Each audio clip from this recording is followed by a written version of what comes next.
Aleluia, muito bom dia, que a graça maravilhosa e a paz do Senhor Jesus seja com você nessa manhã abençoada de quarta-feira. Esse é o nosso devocional, é o pão quentinho chegando até você nessa manhã para trazer uma palavra da parte do Senhor ao seu coração, para que você comece o dia aí com algo da parte do Senhor, queimando, no seu interior, no seu espírito, te alimentando, te fortalecendo, te renovando, te edificando, para que você possa viver um dia cheio de fé, um dia cheio da presença do Senhor, um dia com seu coração e sua mente naquilo que de fato precisa estar, que é na presença do Senhor, que é na palavra do Senhor, que é naquilo que o Senhor diz para nós. Às vezes nós temos dias difíceis, e às vezes nós mesmos facilitamos, vamos colocar assim, a dificuldade, cooperamos para a dificuldade do dia, porque permitimos que a nossa mente seja cheia com aquilo que de fato não edifica, com aquilo que muitas vezes faz nos colocar para baixo. Mas a palavra do Senhor te coloca para cima. A palavra do Senhor te aponta um caminho de multiplicação. A palavra do Senhor te aponta um caminho de crescimento. A palavra do Senhor te aponta um caminho de edificação. A palavra do Senhor, na verdade, é o conteúdo, eu diria assim, é o conteúdo para você, de fato, encher sua mente, com Ele. É o verdadeiro o assunto que deve encher a minha e a sua mente, o nosso coração. Quando você se põe a meditar no que Deus falou com você, na palavra do Senhor, naquilo que Deus tem para você, a sua mente, seus pensamentos, sua alma, seus sentimentos são alterados, suas emoções são alteradas, por conta do que a palavra do Senhor diz, porque a verdade da palavra, ocupando a sua mente, vai gerar pensamentos que, existindo aí na sua mente, vão resultar no quê? Vão resultar em sentimentos. Você pode ver isso, você sente com base no que você pensa. Você pensa primeiro e sente depois. Você pode ver. Os sentimentos não são uma coisa assim, surgiu aqui um sentimento, assim, não sei como você passei a sentir. Não, você pode ver que primeiro você pensou. Às vezes nem se atentou direito no que pensou, entendeu?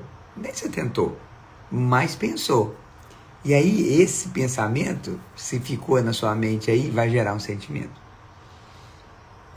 Então, qual é a receita para você ter um dia assim com seus sentimentos, de alegria, de força, de renovo, de bom ânimo na presença do Senhor? É encher sua mente com os pensamentos da palavra, os pensamentos de Deus, que estão na sua palavra. Amém? Glória a Deus. Bom, mas hoje eu quero compartilhar com você algo aqui da parte do Senhor sobre frutificação. Deus quer que você frutifique. Deus quer que você dê frutos, Nós como videira e vinha, nós estamos debaixo de uma palavra, esse é o ano da multiplicação, mas mesmo que você você não é da videira, você é de outra igreja, mas essa palavra da multiplicação, Deus quer que você se multiplique também. Você vai ver isso na palavra de maneira muito clara, e eu penso que isso vai te abençoar muito nessa manhã, em nome de Jesus, amém? Ontem o padeiro deixou vocês sem pão quentinho. Misericórdia, estou de férias, e ontem eu acabei sendo vencido pelas férias. Misericórdia da minha vida, Jesus, mas eis-me aqui novamente, em nome de Jesus, amém? Para você que já está aqui, muito bom dia, muito bem-vindo, Deus abençoe sua vida, obrigado pela sua presença, pela sua companhia, aleluia. Minha sobrinha Ingrid, um abraço para você, querida, bom dia, paz. Ruth, Sinop, bom dia, paz. Adriane, bom dia. Tanisa, paz. Eliana, povo da Palhoça, povo do norte da ilha. Dina, bom dia. Abraão, meu cunhado. Márcia, minha irmã, bom dia. Jussara, bom dia. Glória a Deus, é isso mesmo, Márcia. O padeiro amanheceu aqui hoje, Na posição, aleluia, glória a Deus. Que abençoado mesmo, e lindo, hoje tá bonito, hein? Eita glória, eu tô de férias, que coisa boa. Ai Deus, Gleiton, bom dia, Gleiton, Barão, que abençoado, bom dia. Glória a Deus, Carvalho, Esther, bom dia, paz, Deus abençoe. Aleluia, Josenilda, bom dia. Glória a Deus, Andressa, bom dia. Glória a Deus, Deus abençoe a vida de cada um aí. Bom, eis-nos aqui, né? Vamos orar ao Senhor. Josenilda Baetetuba, amém. Glória a Deus, gente. Quanto é lado aí, ó. Glória a Deus, Grande Avar, Palmares do Sul, Rio Grande do Sul. Aleluia. Nossos irmãos gaúchos aí, ó. Glória a Deus. Amém. Glória a Deus. Vamos orar ao Senhor? Vamos pedir para o Senhor falar com a gente, né? Nos dar a revelação da sua palavra, porque é isso que importa, né? É o que o Espírito Santo vai falar ao seu coração através da palavra nessa manhã, em nome de Jesus. Aleluia. Pai, nós oramos essa manhã, ó Deus de glória. Senhor, oramos pedindo ao Senhor que nos dê revelação da tua palavra. Senhor, a tua palavra é viva. Deus, a tua palavra é eficaz. A tua palavra, Senhor, não volta para o Senhor vazia, mas ela produz aquilo para o qual ela foi designada. Oramos nessa manhã para que a tua palavra gere em nós aquilo que o Senhor quer fazer. No nome de Jesus, declaramos que somos uma terra fértil, onde a tua palavra, a semente bendita, viva da tua palavra, é semeada, Senhor, e produz a 30, 60 e a 100 por um.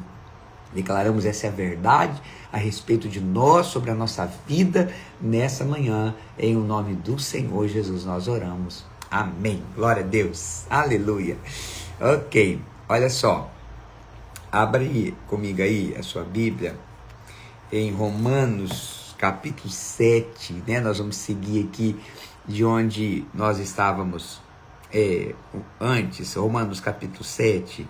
Paulo, ele só para você entender, Paulo, ele coloca aqui um fato, né? O fato é de que todos nós nascemos debaixo da lei, né? Todos nós estávamos encerrados, né? Debaixo da lei, todos nós, todo ser humano nasce debaixo disso. E como estávamos debaixo da lei, né? A lei ela faz vir à tona o pecado, a lei mostra o pecado, mas não resolve o problema do pecado, ela só manifesta o pecado. E a lei, né? O pastor está falando do quê? Estou falando do Velho Testamento, estou falando da lei de Moisés, né? Estou falando daquela maneira de relacionar-se com Deus com base no merecimento, né? Então eu cumpro as leis e sou abençoado, eu não cumpro as leis e sou amaldiçoado. Se eu mereço, sou abençoado, se não mereço ser abençoado, eu merecer amaldiçoado, então é o que eu vou receber.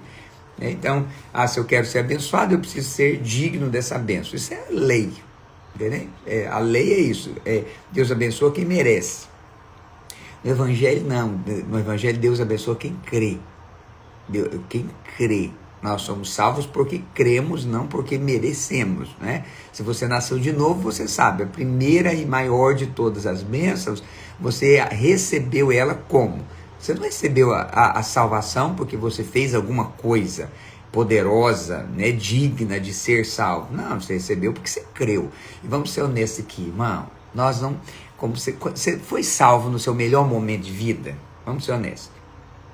Quando você estava maravilhoso, estava saudável, feliz, bem casado, com o coração cheio de alegria, tudo indo, tudo numa boa. Aí, assim, se resolveu que você tinha que ser crente. Foi assim? Não, né? Não foi. Geralmente, 99,9999% das vezes, como é que todo mundo se converte? Vai se converte porque o pau está quebrando, porque está escravizado pelo pecado. Estava brincando com o pecado te engoliu igual uma sucuri, e aí você não consegue se livrar daquilo, entendeu? Ou o pau está quebrando, a vida está uma desgraceira, ou a gente corre para Jesus. Tanto que as pessoas que não creem, né, que não nasceram de novo ainda, falam o quê? Que nós, crentes, somos um bando de fraco.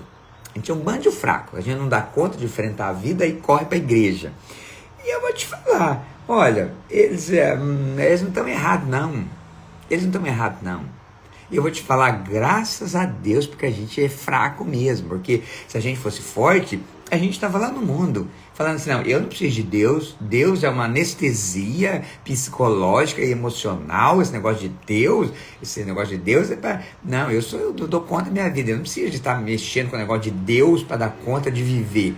Pois é, gente forte está lá fora desse jeito, né? Olhando para nós e falando, vocês são um bando de tonto. Mas eu vou te falar, glória a Deus, porque nós não demos conta de encarar a vida sem Jesus. Eu não sei se você é assim, mas eu vou falar de mim. Meu amigo, se tirar Jesus aqui, tira Jesus aqui do Marcos Gurgel, meu amigo, nem eu me suporto. Não sobra nada. Esse é o fato, entendeu? Não encararia a vida sem Jesus. Preciso de Jesus mesmo. Então, não tem jeito, a gente corre para Jesus. Glória a Deus, porque daí nós corremos para Jesus. E é por isso que nós somos salvos, porque nós entendemos que precisamos de um Salvador. Não é verdade? Precisamos de um Salvador. Mas começamos todos no mesmo lugar. Onde todos nós começamos? Éramos filhos de Adão, nascidos em pecado, condenado pela lei, porque a gente quebrou a lei, todos nós quebramos a lei e não demos conta de cumprir a lei. Então a lei nos condenava a todos nós, né? E aí qual é a questão? Que a lei é santa, ela é pura, entende? Ela é corretíssima, ela é eterna, inclusive, ela nem vai passar. Entende? A lei não vai passar, a lei é eterna, foi dada por Deus e ela é perfeita. Quem não é perfeito? Nós não somos perfeitos. Então, como é que Deus nos livra do efeito da lei? Como que Deus nos tira de debaixo do poder da lei? Paulo coloca isso aqui, ele dá o exemplo da mulher casada. Ele diz, olha, a mulher, ela está ligada ao marido enquanto o marido vive. Agora, quando o marido morre, ela está livre do marido. Ela está liberta da lei que a prendia, vamos usar esse termo aqui, mas que deixava ela sujeita ao marido, presa ao marido. Uma vez que o marido morre, ela está livre para casar com outra. Aí Paulo diz, mas se ela, em vivendo o marido, ela casar com outra, ela está cometendo adultério. Ela não poderia estar casada com outra com o marido vivo. Agora, Paulo está falando aqui do nosso relacionamento com Jesus. Então, nós éramos casados com a lei. E a gente não podia simplesmente trocar a lei pela graça. Falar, não, a lei, eu nem consigo guardar esses mandamentos aqui, não quero mexer com isso aqui não. Eu quero Jesus, eu quero a graça, né? Mas não dava para simplesmente fazer isso. Deus precisava resolver o problema. Então, qual maneira de resolver o problema? Bom, a lei é eterna, a lei morre. Bom, a lei não morre porque ela é eterna. Entendeu? Então o nosso marido lei não morreria porque é eterno. Então não tinha jeito da gente se desligar da lei se a lei não morre. Aí o que o Senhor providenciou? Providenciou uma morte para nós. Entende? Uma morte para nós. Pastor, como assim? Bom, nós morremos no corpo de Cristo. Veja só, verso 4. Assim, meus irmãos, também vós estáis mortos para a lei, pelo corpo de Cristo. Nós estamos mortos para a lei, pelo corpo de Cristo. Então quem é que morreu? Nós morremos. A lei não morre. A lei é santa, justa, boa, perfeita. Nenhum tio vai passar da lei. Nada vai cair. Por quê? Porque é eterna. Então a lei não morre. O que Deus faz? Deus providencia uma morte para nós. Entendeu? Deus providencia uma morte para nós. Pelo corpo de Cristo, para que sejais, o texto diz, para que sejais de outro, daquele que ressuscitou dentre os mortos, a fim de que demos frutos para Deus. Uau! Esse texto é muito legal, porque olha só, então o que Deus faz? Deus providencia uma morte para nós, para poder nos livrar do peso da lei, da condenação da lei. Deus providencia uma morte para nós. É como se fosse assim, ó. Eu estava meditando aqui cedo. Imagina que você e eu somos um criminoso que foi sentenciado à morte. E assim, a gente foi sentenciado porque a gente praticou o crime mesmo, né? Não foi assim, foi inventado. Não, nós praticamos o crime. e a gente merecia ser morto, né? A pena de morte. Ou seja, eu falei contigo outro dia aqui, o salário do pecado é a morte. Então a sentença sobre mim e sobre você era a morte. Então, ok, nós pecamos e nós merecíamos morrer, né? Agora vamos pegar aqui, volta no exemplo natural aqui. Digamos que tivesse pena de morte no Brasil e você cometeu um crime que era digno de morte. Aí você foi julgado e condenado à morte. Aí você foi executado. Então executaram a sentença, mataram você, aplicaram uma injeção e você de fato morreu. Foi constatado sua morte e tal, beleza, morreu.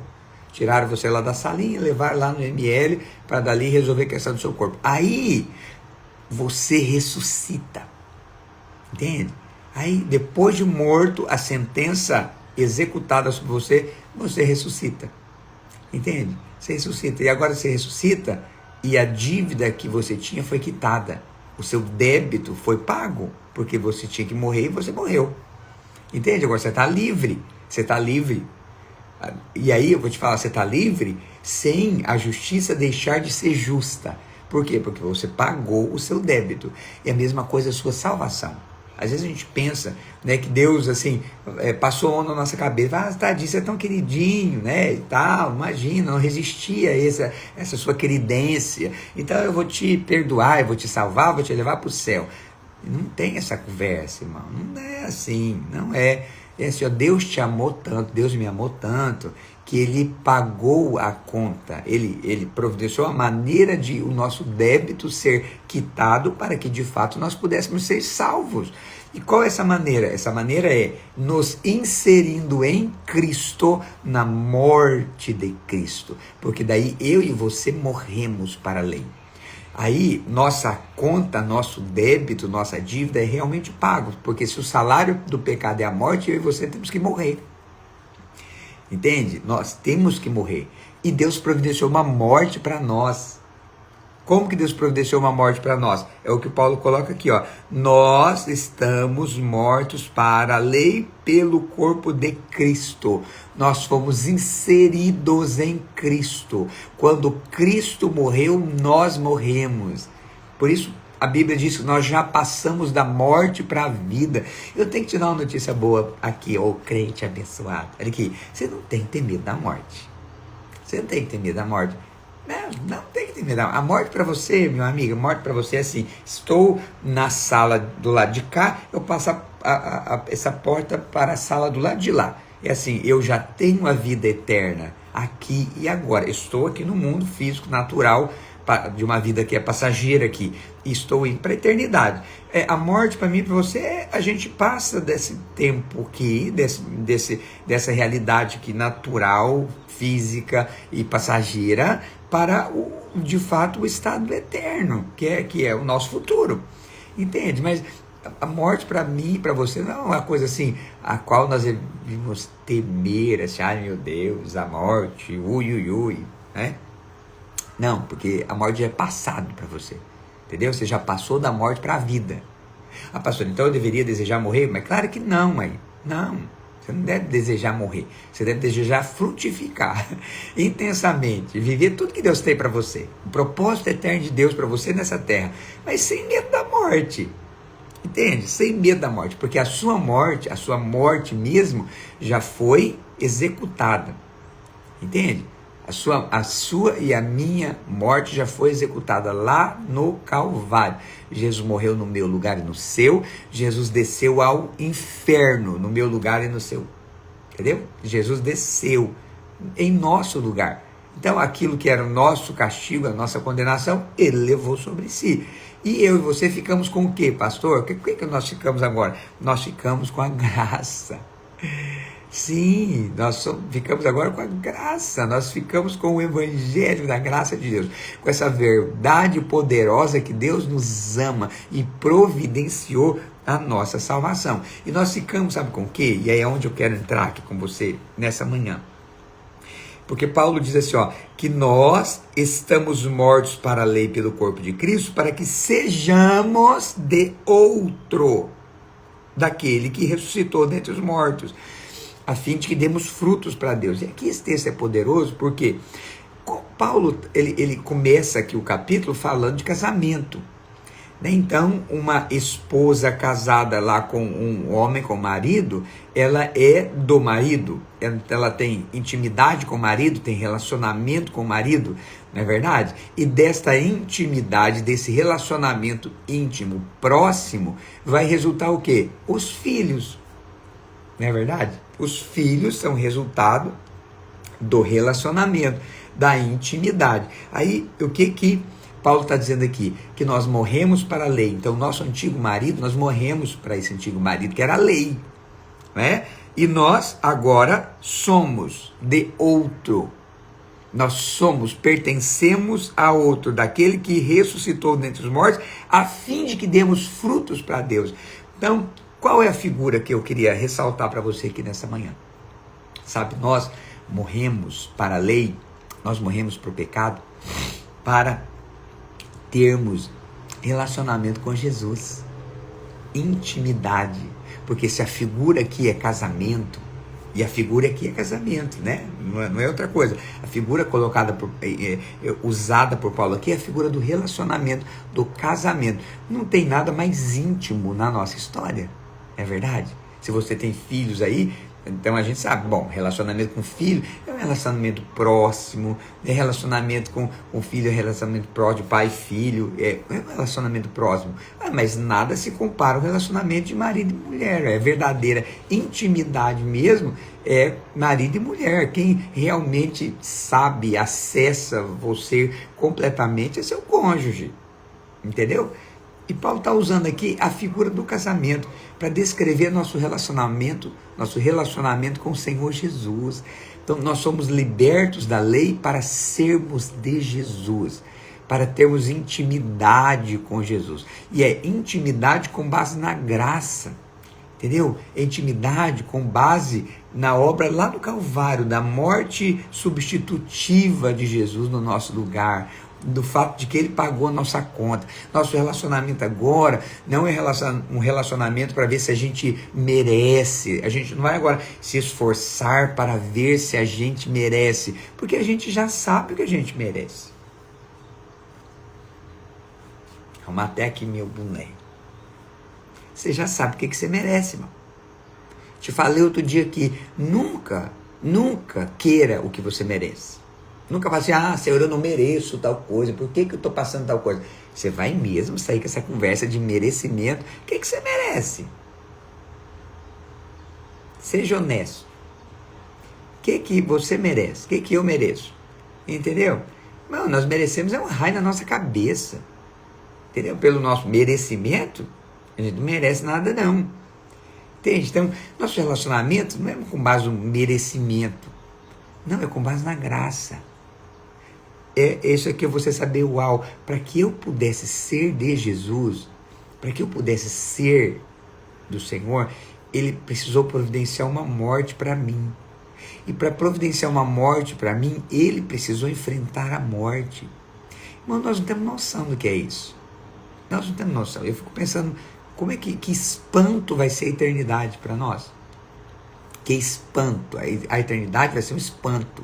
Porque você imagina você chegar diante do Senhor e João descreve, né, o cordeiro que se assenta no trono, um cordeiro como que tendo sido morto. Então, peraí, nós vamos dar de frente com a divindade que assumiu a forma de homem e morreu no nosso lugar e carrega a marca do sangue que foi derramado para nos comprar, para nos salvar, sendo nós o que somos, entendeu?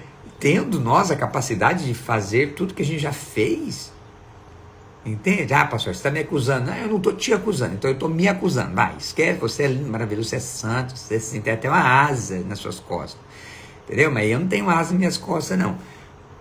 Então assim, você sabe, peraí, Deus se sujeitou a isso tudo, para me salvar, por me amar, para me resgatar das garras do diabo, para me comprar para Deus, para providenciar salvação para uma criatura completamente assim, sem nenhum merecimento.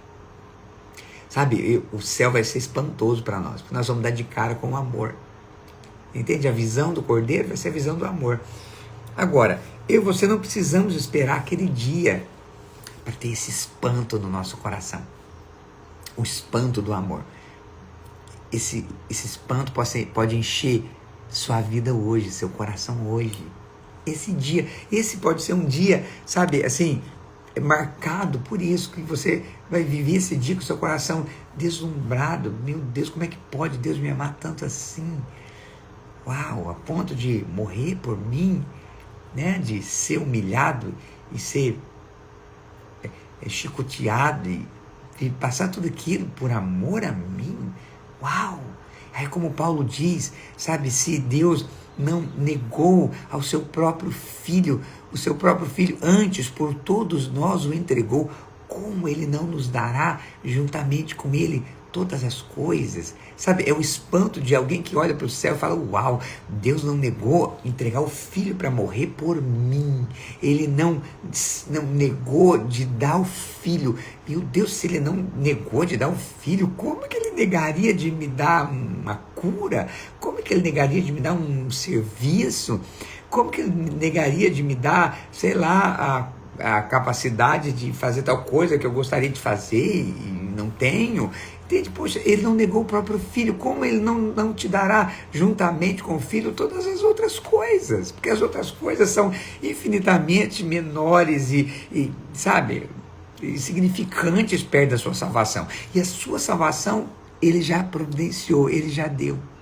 Sabe, então esse espanto nos leva para onde? Para o relacionamento. Meu Deus, você sabe que você é tão amado, tão amado, tão amado.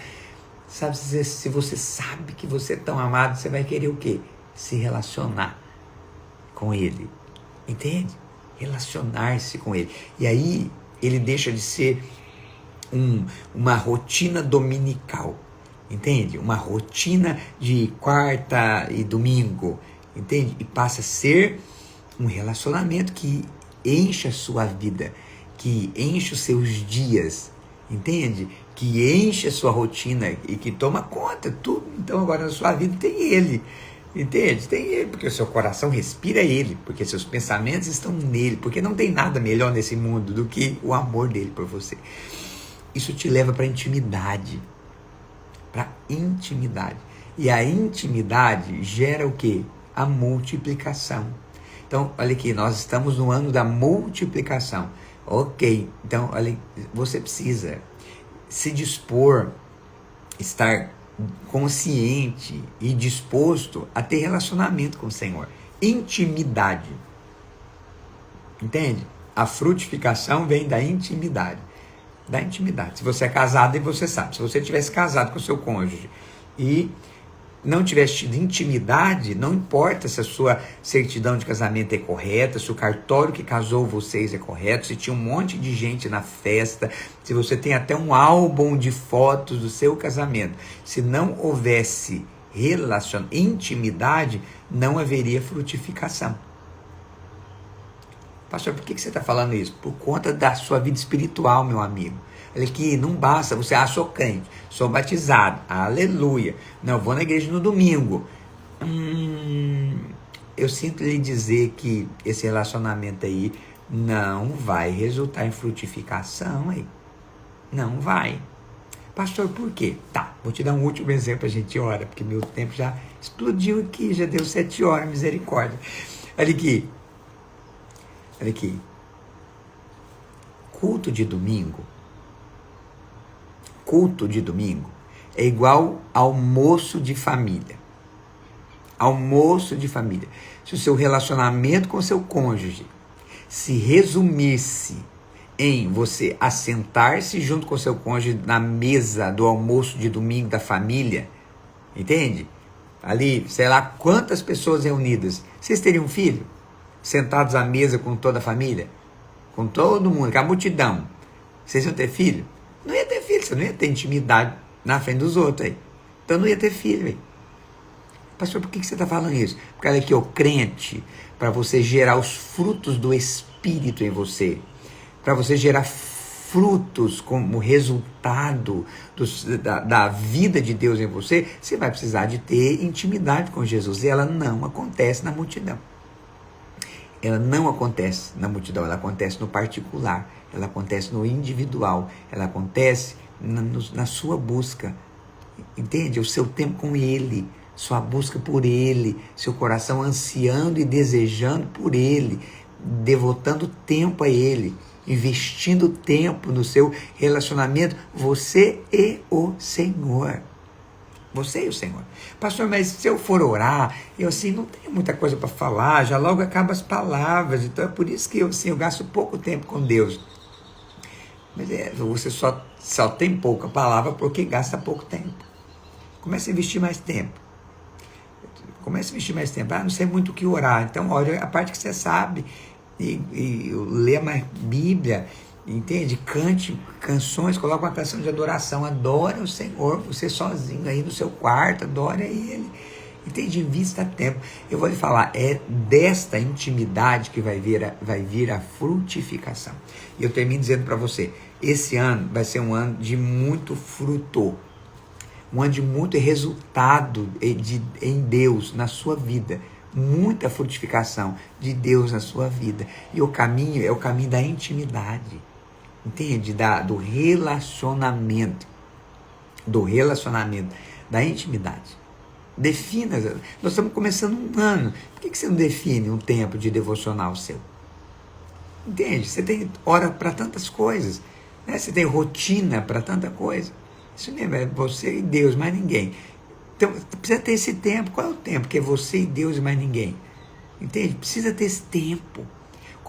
Estabelece esse ano vou buscar a Deus, vou ter intimidade com o Senhor, quero me derramar, quero ter essa experiência de chorar diante dEle, do relógio dele, nem ver a hora passar, perdido ali na presença do Senhor, tomado por essa presença, tomado por esse Espírito, tomado por esse prazer, por esse contentamento, por essa alegria, entende? É isso, é daí que a frutificação vem da intimidade prazerosa. Entende? Da intimidade prazerosa. É isso mesmo, não abra mão disso. As coisas vão competir. Entende? Vai competir. Mas não permita que nada entre nisso. Sabe? Estabeleça. Nós estamos diante de um ano. Talvez você nunca teve assim, um ano que você estabeleceu uma rotina de tempo ali. Bom, esse tempo aqui é meu tempo de devocional. Estabelece, aproveita que o ano está começando. Entende? Aproveita.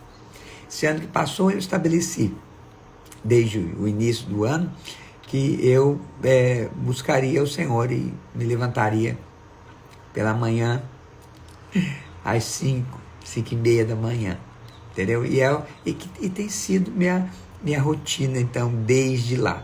E aí, pastor, e aí que eu vou lhe falar, o dia que não dá é muito ruim. Igual ontem. Ontem eu dei com o dedão na quina da porta, né? No sentido de não tive um devocional.